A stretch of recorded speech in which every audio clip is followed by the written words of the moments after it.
Your floors are sloped and you need repairs. So what type of repairs will even fix a sloping floor?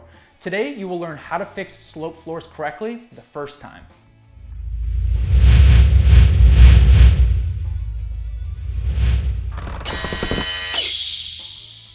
So you have sloping floors and you need them fixed. In this video, we'll be going over how to fix both slab foundations and raised foundations. A slab foundation is simply that, a foundation made up of a slab of concrete. Push piers, helical piers, polyurethane deep injections, or a combination of the three are typically used to stabilize and fix slab foundations.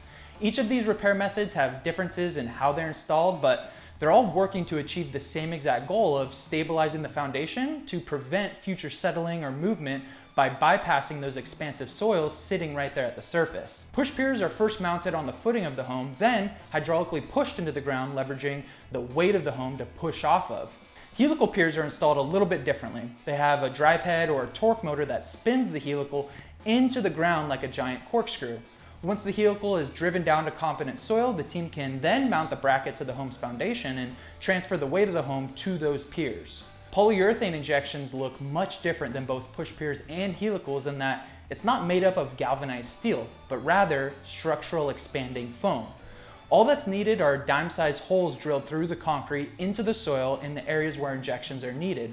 Although polyurethane deep injections can fix some sloping, the lift possible with polyurethane is minimal compared to piers, and we typically like to utilize the poly to stabilize soils rather than lifting.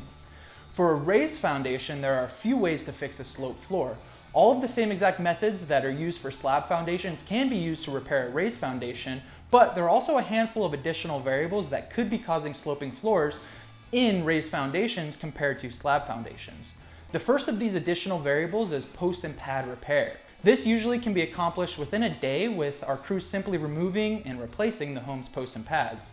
The second is cripple wall repair.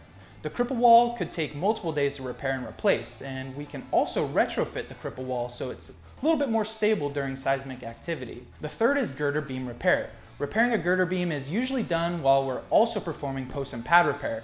Typically it's a removal and replacement type of thing and can be done simultaneously as those posts and pads. Now that you know how to fix a raised or slab foundation that's sloping, please give us a call to schedule your free inspection. From there, we can set you up with one of our project design specialists who will come out to your home to perform that free inspection. Thank you for watching the video, and remember to never settle for an unsafe home.